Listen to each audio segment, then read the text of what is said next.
తెలిసిస్తే మదనపల్లిలో sub collector ఆఫీసులో జరిగిన అగ్ని ప్రమాదంపై ముఖ్యమంత్రి చంద్రబాబు ఫైర్ అయ్యారు. అధికారుల వ్యవహార శైలిపై తీవ్ర అసంతృప్తి వ్యక్తం చేశారు. అధికారులు కొత్త సబ్ కలెక్టర్ బాధ్యతలు స్వీకరించడానికి కొన్ని గంటల ముందు జరిగిన ఘటన వెనుక ఉన్న కుట్ర కోణంపై దర్యాప్తు చేయాలని సీఎం విచారణకు ఆదేశించారు.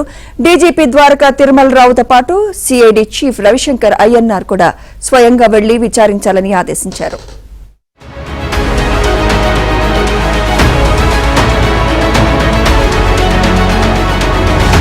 మదనపల్లి సబ్ కలెక్టర్ ఆఫీసులో జరిగిన అగ్నిమాపక ఘటన సందేహాలకు కేంద్ర బిందువుగా మారింది. ఈ ఘటనపై ముఖ్యమంత్రి చంద్రబాబు సీరియస్ అయ్యారు.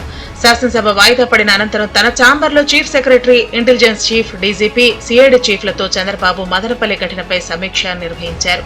మదనపల్లి సబ్ కలెక్టర్ కార్యాలయంలో జరిగిన అగ్ని ప్రమాదంలో ఘటనలో అసైన్డ్ భూములు 22A కోర్టు కేసులకు సంబంధించిన రికార్డులు ఉండగా కేవలం భూముల రీసర్వే ఫైల్స్ మాత్రమే దగ్ధం కావడం అధికారులను ఆశ్చర్యానికి గురిచేసింది.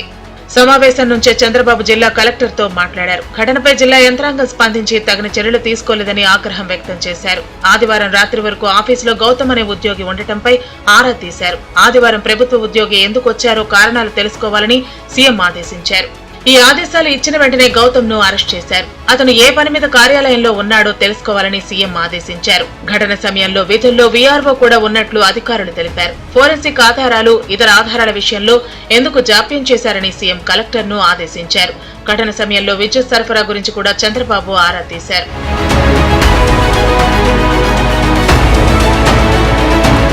మదనపల్లి ఘటన ప్రమాదం కాదని భావిస్తున్నట్లు డీసీపీ ద్వారకా తిరుమలరావు తెలిపారు. ప్రమాదంలో పలు అనుమానాలున్నాయన్నారు. కలెక్టర్కు కూడా ఆర్టీఓ సమాచారం ఇవ్వలేదన్నారు.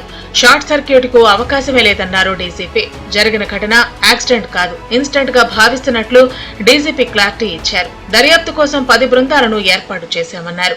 సుమారు 11:30 నిమిషాలకి మదనపల్లి ఆర్డీఓ ఆఫీస్ లో ఒక ఫైర్ ఇన్సిడెంట్ అయింది. నేను కావాలని ఇన్సిడెంట్ అనే చెప్పాను, యాక్సిడెంట్ అని మాట వాళ్ళ. ఎందుకంటే 3 గంటలుగా ఇప్పుడు మొత్తం సీన్ పరిశీలించినాక అది యాక్సిడెంట్గా మాకు ప్రాథమిక సమాచారం ప్రకారం ప్రాథమిక విచారణలో అది యాక్సిడెంట్ అనిపించట్లేదు. అందుకనే నేను ఫైర్ ఇన్సిడెంట్ అయిందని చెప్తున్నా. సీసీ కెమెరాలు కూడా లేవని, మొబైల్ సిగ్నల్ ఆధారంగా ఆ సమయంలో సంచరించిన వ్యక్తులు, వారి కాల్ వివరాలను కూడా సేకరించాలని చంద్రబాబు ఆదేశించారు. నేరాలు చేసి సాక్ష్యాలు చెరిపేయడంలో ఆరితేరి ఉన్నారని పలువురు వ్యాఖ్యానించారు. గతంలో సాక్ష్యాలు మాయం చేసిన ఘటనలు అధికారులు మర్చిపోకూడదని, ఈ కోణంలో లోతుగా దర్యాప్తు జరపాలని కలెక్టర్లను సీఎం ఆదేశించారు. ఈ ఘటనలో మినిట్ టు మినిట్ సమగ్రంగా విచారణ చేయాలని స్పష్టం చేశారు. సీఎం ఆదేశాలతో DGP Dwaraka Tirumalarao, CID chief Ravishankar Ayyannar Madanapalle ఘటనా ప్రదేశాన్ని పరిశీలించడంతో పాటు ఉన్నతాధికారులు అక్కడ ఉన్న ఉద్యోగులను విచారించారు. ఫైర్ ఎక్కడైతే వచ్చిందో, ఫైర్ ఇన్సిడెంట్ ఎక్కడైందంటే అది ప్రొహిబిటెడ్ ల్యాండ్స్ సంబంధించి 22A సెక్షన్ ప్రకారం కొన్ని ల్యాండ్స్ని ఎగ్జామ్షన్ ఇవ్వాల్సినటువంటి ఆ సెక్షన్లో జరిగిందంటే ఇది చాలా ముఖ్యమైనటువంటి క్రిటికల్ సెక్షన్. అది ఆర్డీఓ ఆఫీస్లో చాలా క్రిటికల్ సెక్షన్. అవకతవకలు జరిగే అవకాశం ఉన్నటువంటి సెక్షన్, అది పొరపాటు జరిగే అవకాశం ఉన్నది. ఇది ప్రత్యేకంగా కొంత అనుమానాలకి తావిస్తూ ఉన్నది.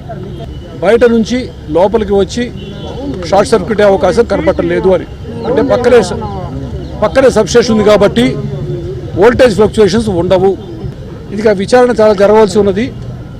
ప్రస్తుతం ప్రాథమికంగా తెలిసిన విషయం ప్రకారం అనేక అనుమానాలకు తావస్తున్నది. దగ్ధమైన ఫైళ్లు ఏ విభాగానివి, ఆధారాల కాల్చివేత బాధ్యత ఎవరిది, ఘటనలో ఎవరి లోపం ఉంది, గతంలో ఎవరెవరు ఏ విధంగా పనిచేశారనే అంశాలపై దృష్టి పెట్టాలని సీఎం సూచించారు.